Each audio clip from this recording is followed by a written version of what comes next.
series on Back to the Start. We were supposed to start it last week, but we got snow. A lot of snow. A whole lot of snow, actually. So I think I got out. Ferdinand texted me when about the time we were up, around 5:30, and hey, did you know it's going to snow? Well, no, I didn't. About an hour later, I got out and drove the roads, and they were already getting slick. So I was like, yeah, we should probably cancel to be safe.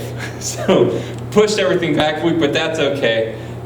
God's plan's bigger than ours and better than ours, so if he had a reason for us not to be here last week, we'll take it. We'll trust him. So with Back to the Start, it's kind of going to be a series of reminders. In my job, in my day job, I call it my day job, the job I don't do for fun, we have these trainings that we have to do on a regular basis annually. It's it's stuff like HIPAA stuff, and like you can't share people's information, and a bunch of those other things that they have to do on a regular basis. The reason we have to do these trainings every 6 months or every year is because they want us to remember them, for one, but the other part is I usually see something new every time I do the training. Maybe I didn't catch it, maybe they change it every time, I don't know. But I don't feel like they do. But I usually I didn't realize that was a part of this. When I read my Bible, it's the same. I can read the same verse multiple times, and I seem to catch something different each time. I've even preached the same messages, even since we've been meeting here, and they've been entirely different messages. Because when God speaks to us through his word, that he'll point to different things in our lives. Also, whatever your current experience is, can change the direction of what you're understanding. It can be more relative to you. So understanding, going back to the start and some just general basics is a part of that. We need those basic reminders in our lives because we need to look back at the beginning and understand some of these. Like, oh yeah, I didn't think about that. Or maybe things that you do think about. For me, they're not really things I think about as much as I just kind of do out of habit or I know. So today we're going to begin in the book of Amos. I'm glad we have it here because Amos is not the easiest book to find in the Bible. If you're looking, it's a few books past the book of Daniel, so it's towards the back of the Old Testament. It's in between Joel and Obadiah. And good luck finding those as well because neither of them are that long. So that's what, when Phil was here 2 weeks ago, I gave him a hard time. I said, if you're going to preach out of Nehemiah, give some direction. Because even I was sitting there, Nehemiah, where is Nehemiah? I had to sit there and go through the song in my head and to try to find it. But, I look over at Kristen and she's doing the same thing. She's looking at the front where the index, where's Nehemiah? Okay, here. These little books in the Old Testament aren't the easiest to find, but there's a lot of really good stories and a lot of really good examples for us to follow. So if you gave you a second there, it's only 9 chapters, so it's not terribly long. And we're only going to look at 2 verses from Amos today. It's where we're going to start, and we'll have some background there. So we're going to be kind of unwrapping the initial message from Amos today. His book, I'll go ahead and forewarn you, is not a happy, fluffy book of the Bible. His main topic is judgment, but that's not our main topic of the series. So just be aware of that as we go through and we see some of the things here. So go ahead and we'll look at Amos 1, verse 1 and 2, because they're both here. The words of Amos, who was among the sheep herders from Tekoa, which he envisioned in visions concerning Israel in the days of Uzziah, king of Judah, and in the days of Jeroboam, son of Joash, king of Israel, 2 years before the earthquake. So right there, he's giving the timeline. I had to write it down because I will forget numbers sometimes, but it's 765 to 750 BC by the description it gives us in that range. Earthquakes were fairly common there, so it had to be a great earthquake, something that would be memorable. So that's kind of the background with verse 1 a little bit. He said, "The Lord roars from Zion and from Jerusalem. He utters his voice, and the shepherds' pastured grounds mourn, and the summit of Carmel dries up." So just a little bit other background on Amos. You can see the timeline there according to the time period he gave. Also, it's important to note that he is from south of Jerusalem in the territory of Judah, but his ministry is actually to the Israelites in North Israel. So this is the equivalent of someone from here saying my ministry is to tell the people in Canada what all they've done wrong. So some like depiction, that was where he was called to be to, that was where he's called to be a prophet to. It was not. They were his cousins. Again, we could say Canada, it's kind of the cousins, fairly relative, come from a similar background, but they're not the same country, they're not the same people. So he was coming to them kind of as an outsider. So that's where his ministry primarily took place, was in the north there. Something else is the way that he describes himself. When he's talking about himself, he says a sheep herder, and then later in chapter 7, verse 14, he says a cattleman and a grower of figs. Typically, I think we see the word shepherd and we think of a very poor shepherd, dirty. God called a poor prophet to come to the people. But the word that Amos used is actually only used one other time in the Old Testament in Hebrew, and that is to describe Mesha, the king of Moab, as a sheep herder. It actually means sheep breeder.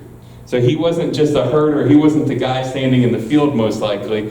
If you can use the same word to describe what you do as a king does, then it may not be a low job. Just going to throw that out there.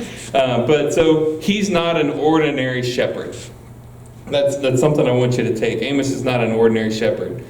And he's not really an ordinary man. God called him out. And part of the importance of that is that God calls people from all backgrounds.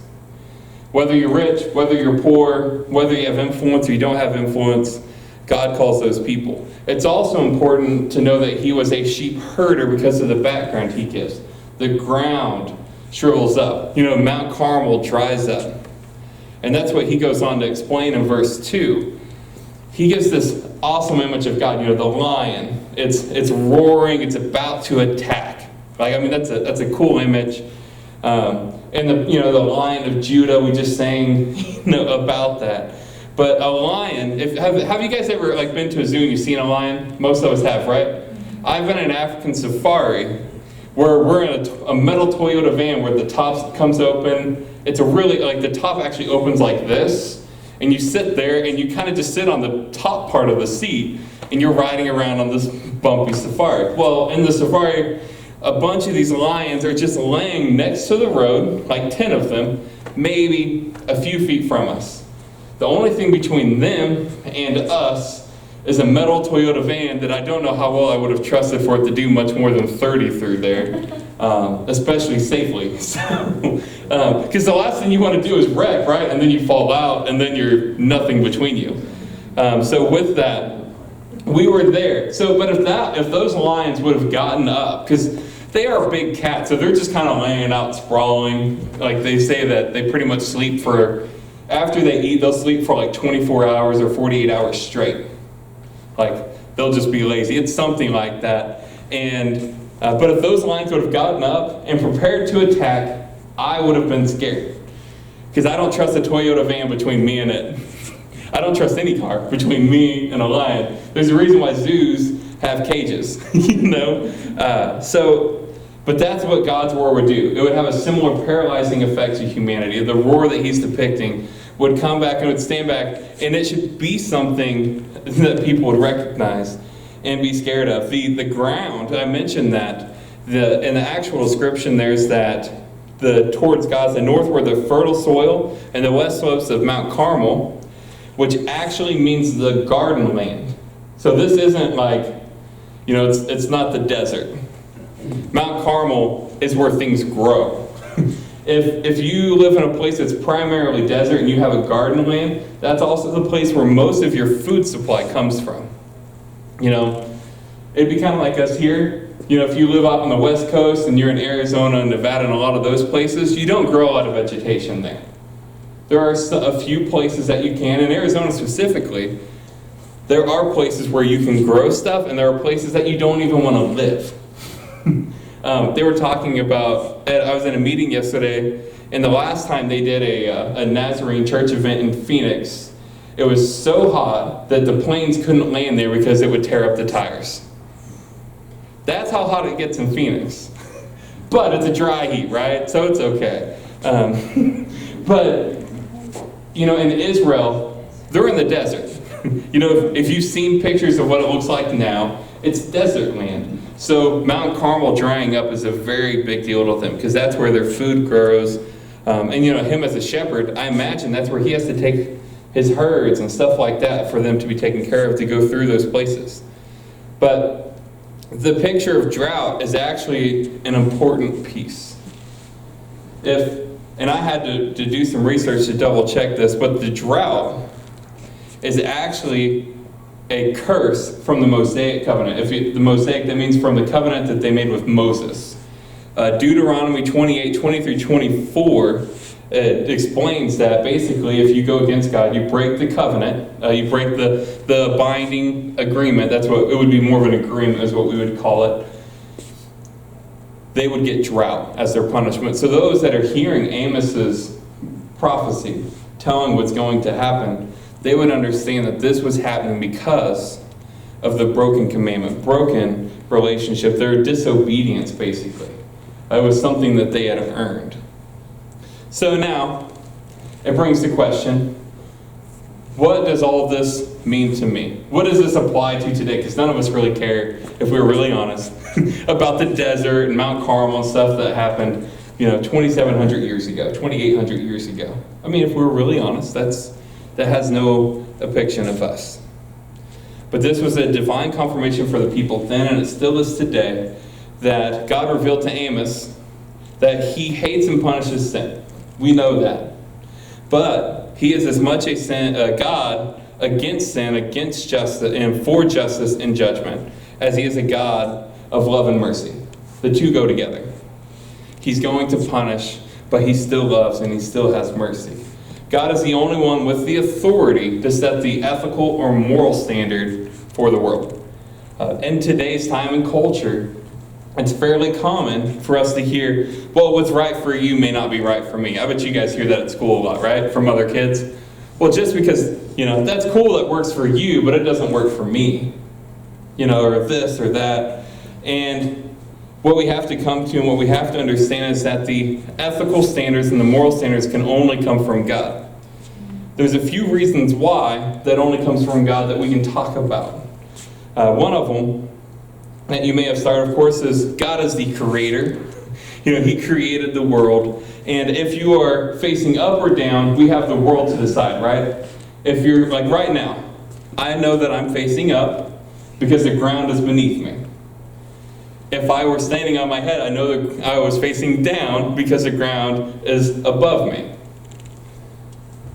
Without God's moral standard, we have no depiction if we are up or if we are down. So that's one thing. We have to know that where our moral standard, our moral ethical standard, where our guidelines come from, can only come from someone who is consistent, come from someone who is always constant, because society is always changing of what's right or wrong, right? I mean, what's right 5 years ago, 10 years ago, 15 years ago, 20 years ago, alone, just that small of a time frame is completely different to what's culturally acceptable today. I was talking about this. Since me and Kristen are on a media fast, we can only watch PG or lower movies or TV shows. First of all, PG in the 70s was entirely different than PG now. I was watching Smokey and the Bandit. I've seen it numerous times growing up as a kid, and it's PG. Kristen looked at me somewhere about 30, 40 minutes in, and it's like, there's a lot of language in this. Especially whatever his name was, the sheriff. And I can't remember his actual name because I think he was a comedian or something, but there was a lot of language in that PG movie where there are things that would be in PG now that wasn't acceptable then. Something that someone pointed out to me was if you look at the PG standards of them, you actually couldn't show homosexual relationships. Just nothing more than just depicting the relationship in the PG, but now I'm pretty sure it could probably still be G by that standard. Just, it's a difference in our culture and what they believe is acceptable. The other thing is if we go back and we're looking at the start of the Christian faith, if we look at the beginning and we see the foundations of our beliefs, we must be willing to depart from others, depart from the culture, depart from the standards that we've allowed ourselves to accept and pursue God's standard, to pursue God's justice. Because we don't really need to be worried about our pursuit of justice. God tells us that He will get justice. He will get judgment. But I think it's a lot better for us if we get our own justice, right? Isn't that what we think? I want to get my justice and I want to get it now. It's kind of like that money commercial. It's my money and I need it now. That's what we feel about justice. Because when someone does us wrong, we want immediate payback. Someone cuts you off in traffic. What do you want to do? You honk, you want to cut them back off, you want to shake your fist at them, you want to pass them and get next to them and glare at them, right? Who's one of those? Who's a glarer? You're like, yeah, this is me. I am guilty of that one myself. There's a reason why our cars have window tint, because you can't see me when I'm doing that. It's a deterrent for me to glare at people. But that's what we want to do. We want to get justice immediately. But that's not how God works. If of anything I have learned since I have become a Christian is that God does not work on our time frame. Talking, like with James healing, he was hoping, probably the next day, get up. All right, I'm great. He's going to do 100 push-ups, shoulders perfect. But our bodies don't work that way, and God doesn't work that way. He doesn't work where it's an immediate affliction. It's immediate reaction. It's immediate. Sometimes there are. Sometimes we feel like, like the universe is against us sometimes, and everything is going wrong. I've talked about that, but that is not God's standard. His standard is not for there to be our justice, but His justice. So as most people, the ethical standards are up for debate, people try to be unique, right? It's this joyfulness to be unique, right? I mean, my sisters, I love them to death. They won't watch this later online, so I don't have to worry about this. But my sisters as teenagers were so certain they wanted to be unique that they wanted to, get the tattoos and the piercings and the crazy colored hairs. And my mom was a hairdresser, so you could change your hair whenever you wanted. But the fight to be so unique really just made them like more people. Because all the people who were trying to be unique, all the people who were trying to be different, were doing the exact same thing. So if we believe that God created us all uniquely and individually ourselves, we were actually losing our uniqueness and becoming more like other people. So you lose that. You lose that individuality when you follow the culture and what is different. But now that's not common. I don't know what's cool to be different now. I joke around about the long hair thing comes in and out of style pretty frequently, it seems. I used to have long hair. It's hard to believe that now, probably, but I did have hair once. But when we were trying to be so unique, and it's the same with churches, it's the same with Christians, that we want to be different, right? I've never been to a church where they say, we want to be like every other church in this city. We want to be like, I want to be like every other parent. I want to be like every other grandparent. No one says that. But when you are fighting to be different, you're really saying, I don't like who I am or what I am, and I will be like them. When it comes down to spiritually, when it comes down to the spiritual side of those things, we find ourselves where we're mimicking or copying others.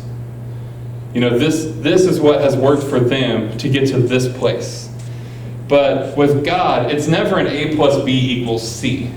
Because there's, if there was A plus B X equals C, God is the X. It's the unknown. It's not a thing that you can depict in everyone's life. That if you spend this much time doing this, you will be this. It changes for different people. There are things in the Bible that we can allow ourselves to look at, and we can see extreme clarity of what's right and what's wrong.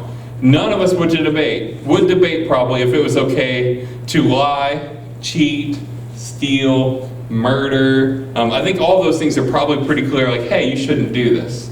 I know with lie, there are questions though on that gray area. Well, what about a white lie? What about those little lies that makes people feel better? What about those? Well, it says it's wrong to lie, basically. But there are a lot of things that in the Bible, it's not a clear standard. It's not, this is what this is. Because people say, well, the New Testament never addresses this, whatever situation specifically. Here's how you can decide if it's something that would meet God's moral standard.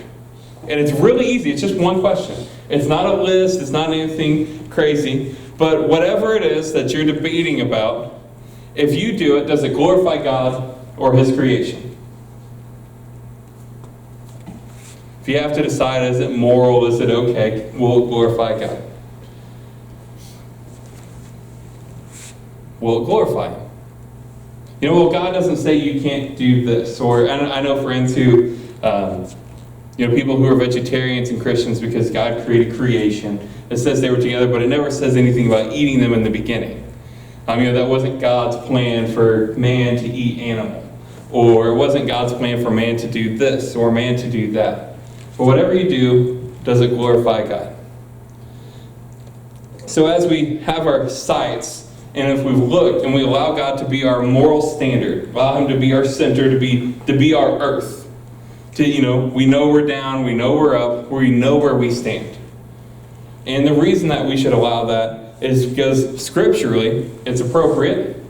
Leviticus 20:26, it's the Levitical law. Literally the law is what Leviticus is. It says, "Thus you are to be holy to me, for I, the Lord, am holy, and I have set you apart for the peoples to be mine."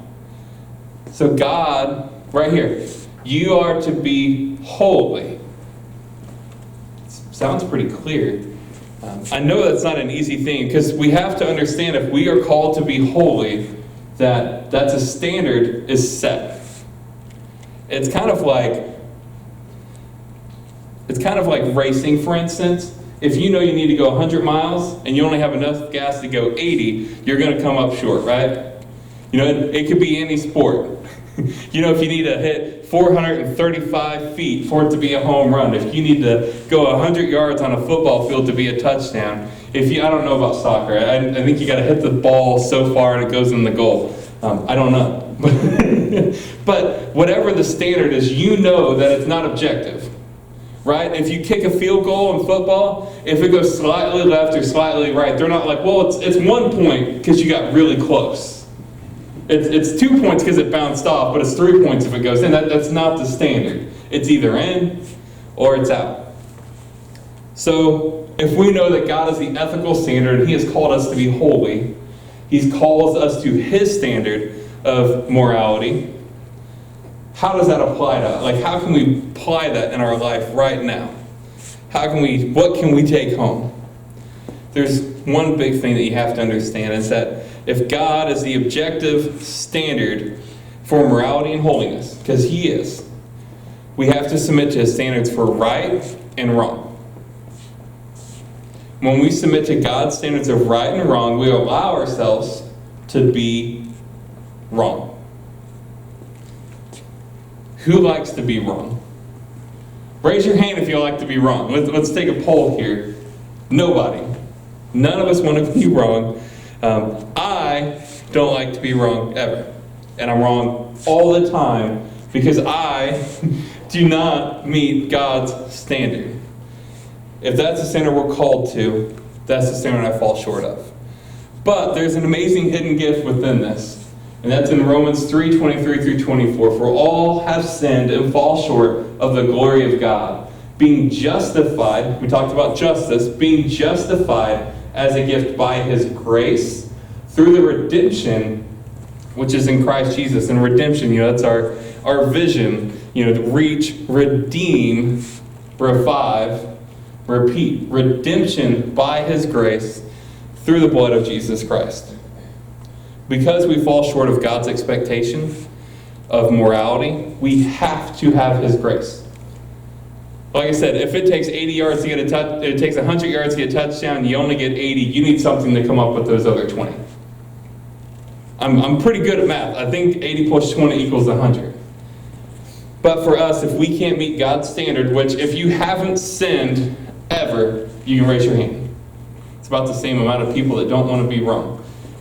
It's weird like that. I know, and honestly, you could probably go, if you've sinned this week, if you've sinned in the last 48 hours. Who got mad driving here to church today in traffic because somebody was driving 25 and a 40?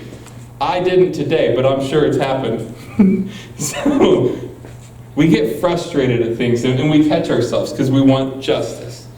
But we need his grace. His grace is what gives us our freedom.